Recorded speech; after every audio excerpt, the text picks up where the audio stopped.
para compartir la primera entrevista de la mañana, hoy junto a un excelente profesional, el doctor Gustavo Ortega Beaumonte, consultor en salud pública, quien nos acompaña hoy sábado. ¿Cómo está, doctor? Feliz sábado, bienvenido a su casa. Fiorita, como siempre, bienvenido. Me siento acá en este programa ATV Sur que nos permite a través de Nuevo Día Magazine estar semana a semana con comentarios, con información que se refiere pues al índole de la salud, y por supuesto es grato siempre dirigir un saludo a nuestras madres, padres de familia, a los niños jóvenes de la comunidad que nos permiten siempre interactuar con información elemental. Así es, y hoy con un tema muy importante, iniciamos justo este bloque con este delicioso desayuno súper nutritivo. Qué importante es estar pendiente de cómo es que se alimentan nuestros hijos para evitar también la anemia, doctor, una problemática que lamentablemente está ahí presente, está latente, afectando sobre todo a nuestros niños, ¿verdad, doctor? Hoy vamos a hablar acerca de la anemia, las causas, los síntomas, cómo prevenirla y sobre todo cómo tratarla también. Así es, hay una fórmula, entre comillas, especial para reconocer esto, ¿no? Se dice que los varones deben o pueden tener hasta 13 de unidades en hemoglobina, en cantidad de hemoglobina, las mujeres 12 y las embarazadas hasta 11. Esto no es que llevemos al límite a nuestra hemoglobina, que no es sino una proteína esencial que está dentro de los eritrocitos o glóbulos rojos, que con esa forma bicóncava que tienen como un 8 echadito, permiten pues recetar todo lo que es el oxígeno para distribuirlo a los tejidos y también recoger de los tejidos ese CO2 que lo van a expulsar, al igual que el oxígeno lo introducen a través de los pulmones. En ese sentido, la hemoglobina pues se comporta como un factor elemental de distribución y de recolección de elementos gaseosos hacia nuestros tejidos, como ya le he dicho, oxígeno y CO2 respectivamente. Pero hay un detalle muy importante: no hemos permitido valorar la importancia de esta hemoglobina y por consiguiente la consecución de la anemia, sino hasta el momento en que ya tenemos desencadenados otro tipo de procesos. Estos procesos pues traen consigo, dentro de todo, por ejemplo, y es por lo que preocupa al sector salud y educativo, el bajo rendimiento escolar, por poner un ejemplo, otras enfermedades concomitantes, por poner otro ejemplo. Esto se da por una falla en el aporte de lo que vienen a ser micronutrientes y dentro de ellos es que está el fierro. Este fierro que debe ingresar allí no tiene el suficiente aporte en los tejidos y por consiguiente se analiza y se dice, caramba, este menor no está consumiendo, esta persona no está consumiendo definitivamente cantidades suficientes de hierro.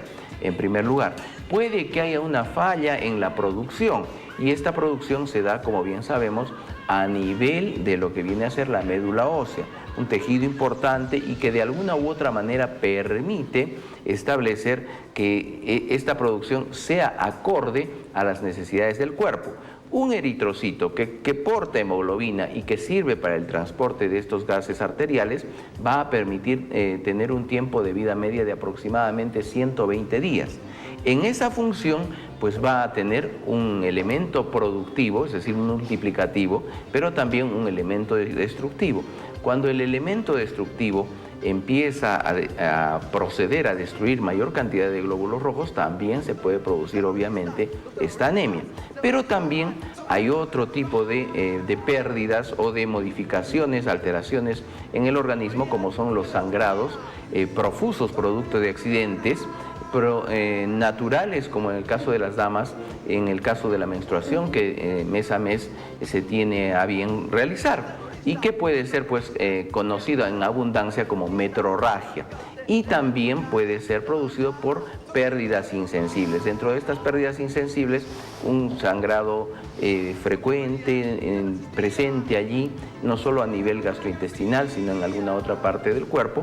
Pero si se trata de nivel gastrointestinal, ya comenzamos a ver que hay pérdidas insensibles de este elemento cuando, por ejemplo, un parásito conocido como Giardia lamblia se instala a nivel del tracto gastrointestinal y permite estas pérdidas insensibles que a la larga van sumando cantidades que por consecuencia disminuyen la cantidad de hemoglobina.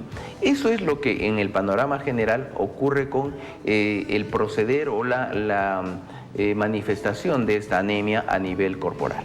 Perfecto, ¿no? Qué importante es entender qué es lo que pasa en nuestro cuerpo, qué es lo que ocurre, ¿no? Desde que somos niños, vamos creciendo en cada etapa de nuestra vida también, y cómo se va presentando la anemia, doctor, ¿no? Es importante saber y reconocer esos síntomas. Muchas veces atribuimos de repente a una delgadez o a una palidez en piel. ¿Eso es estrictamente regla? No necesariamente. Como he dicho, hay valores que en adultos se dan 13 en varones, 12 en mujeres y hasta 11 en embarazadas.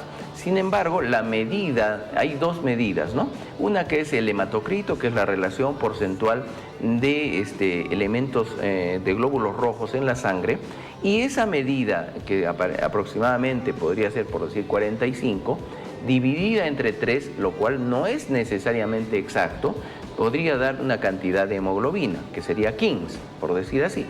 Entonces, a mayor relación de este hematocrito, de esta hemoglobina en sangre, nosotros vamos a tener que hacer estudios para ver cómo es que se están presentando estos elementos formes, como son los glóbulos rojos. Ya dije que la forma es circular, bicóncava, para permitir una mayor capacidad de carga de gases arteriales. Sin embargo, existen otros elementos formes que, vamos a decir así, se producen glóbulos rojos, pero que no tienen la forma deseada, la forma ideal, la forma natural o normal, pero que están allí permitiendo también la presencia dentro del conteo, pero que no necesariamente implican que tengamos la cantidad de hemoglobina presente. Estos son los reticulocitos.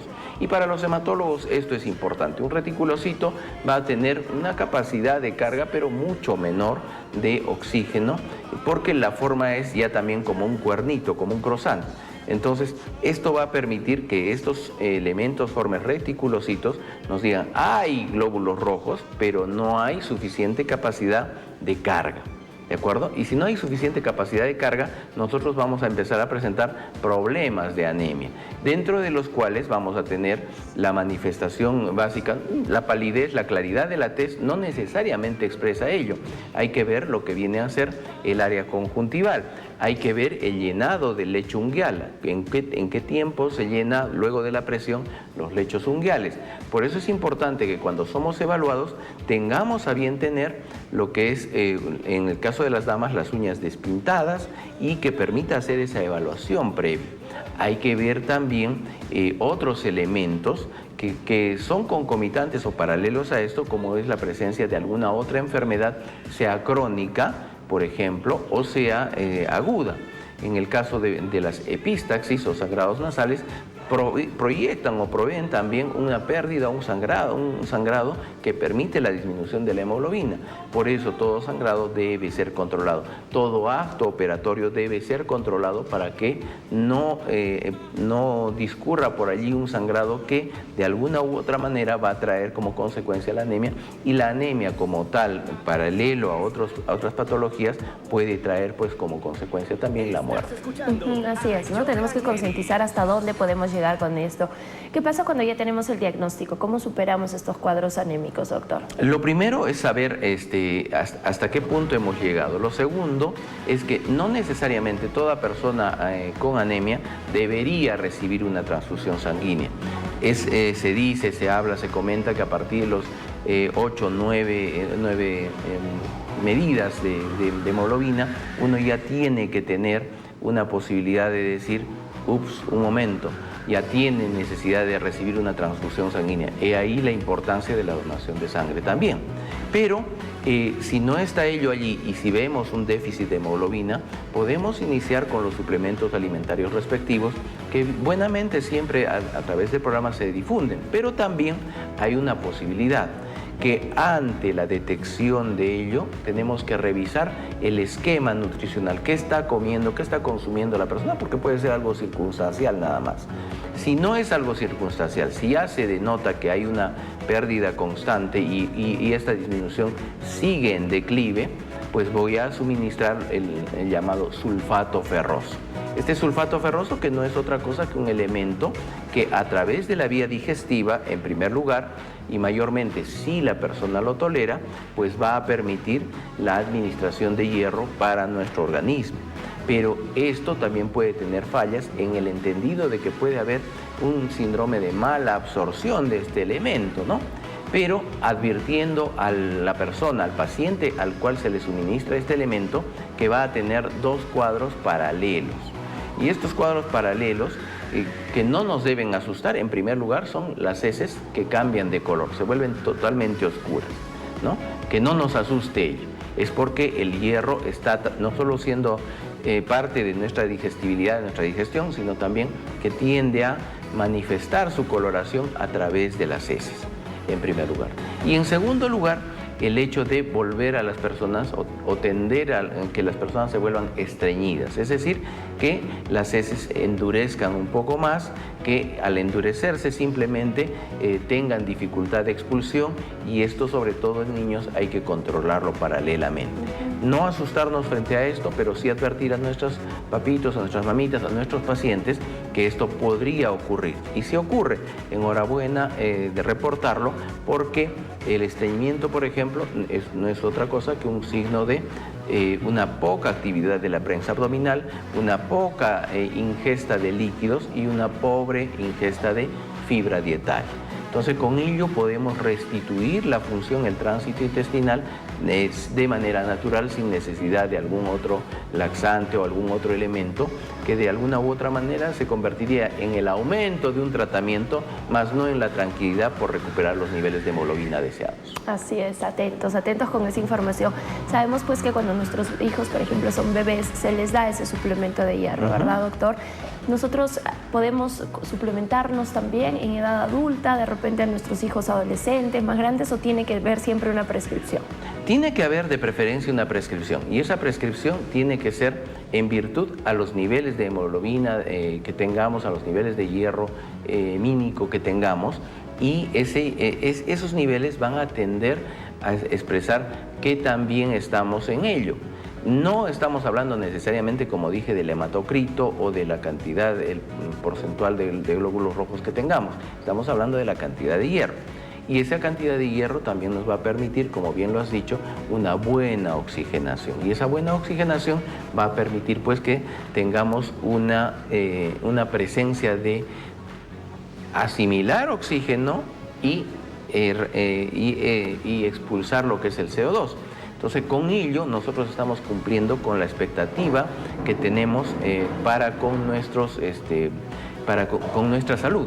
En ese sentido también debemos decir que el hierro debería ser siempre un suplemento medicado, sea en bebés, sean ancianos, sean gestantes, siempre medicado. Y recordemos que en las gestantes también se da paralelamente a otro elemento conocido como el ácido fólico, para evitar alguna alteración morfológica del bebé a nivel neural, básicamente neuronal.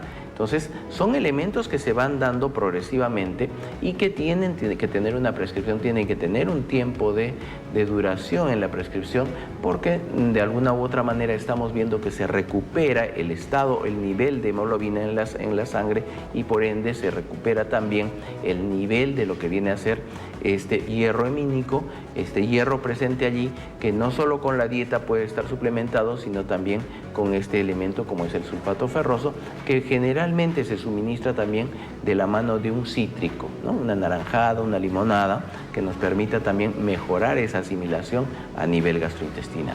Si tenemos problemas tipo gastritis, cuidarlo un poquito, saber que podría de repente alterar, mortificar un poquito el estado gastrointestinal, pero de alguna u otra manera hay que ver el riesgo-beneficio. Y el beneficio en el caso de esta anemia pues va a ser con el suministro del sulfato ferroso un beneficio mucho mayor que el riesgo que pudiera generar.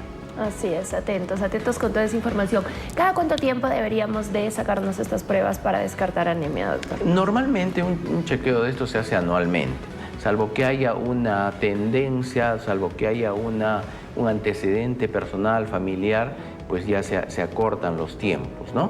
Y obviamente que la inquietud del Estado siempre va a estar por no solo hacer este tipo de screenings o mapeos a nivel de la población escolar, sino también debe estar en el entendido de que, como hemos referido, hay ciertos parásitos que generan cuadros de malabsorción gastrointestinal, que generan también pérdidas pequeñitas a raíz de los parásitos como Giardia lamblia, que pudieran estar allí extrayendo sangre en cantidades microscópicas, pero que con una población parasitaria muy importante, esta extracción pudiera ser también magnificada o cuantificada en la disminución del hierro.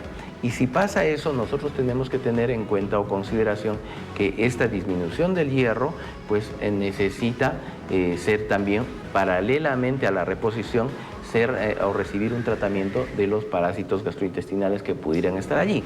Entonces, el chequeo de parasitosis se hace 1 o 2 veces al año. Generalmente se pide un examen parasitológico seriado de heces ante la posibilidad de que en la primera muestra no se haya contrastado la presencia de parásitos, y en la segunda o tercera tal vez sí. Entonces, para que no haya escape de estos parásitos y se dejen observar en las heces, es que se pide este examen parasitológico seriado con 2 o 3 muestras hasta que se haya demostrado la presencia de los mismos. Perfecto, perfecto. Un tema bastante interesante. Presten mucha atención ahora a las recomendaciones finales, doctor. Lo primero es que a toda edad debemos tener un control de nuestra hemoglobina, ¿no? Ver la cantidad de hemoglobina que tenemos, la calidad de células que tenemos en la formación de las mismas, y tener, por supuesto, siempre la consulta no solo del médico en el soporte asistencial, sino también a requerimiento del mismo, un análisis que a solicitud demostrará o evidenciará la presencia de alguna alteración que nos llame la atención y que pueda ser considerado como anemia. Lo segundo, si es que va a recibir sulfato ferroso, recuerde siempre esas 2 alteraciones: oscurecimiento de heces y estreñimiento, que son parte de una reacción que se presenta tras la ingesta en algunas personas de sulfato ferroso. Lo tercero es que ante cualquier antecedente familiar, antecedente de salud, siempre tengamos a tener en cuenta la presencia y la posibilidad de ser evaluados integralmente por los especialistas. En el caso de los niños, mucho más, porque allí tenemos que ver todo el pool de situaciones que hemos mencionado y que pudieran de alguna u otra manera permitir descartes y hacer un tratamiento adecuado que como consecuencia futura traiga consigo el bienestar del niño tras el tratamiento respectivo. Excelente, doctor. Muchísimas gracias. Y para cualquier duda o consulta profesional por parte de nuestros televidentes, ¿cómo podemos contactar? Siempre estamos para servirlos a través del 95-937-0460. Envíen un mensaje de WhatsApp. Allí estamos para responderles, y a través de redes sociales como Gustavo Ortega Monte, un servidor de Dios, de las damas y por supuesto de la gente linda de ATV Sur, que nos permite llegar a vuestros hogares.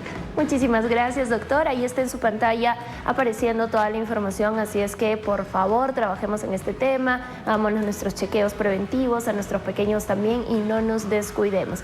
Doctor, que tenga un maravilloso fin de semana. Bendecido fin de semana, Fiorelita. Gracias. Gracias por acompañarnos. Nos vamos a la pausa, volvemos con más. Esto es Nuevo Día Magazine, no te olvides.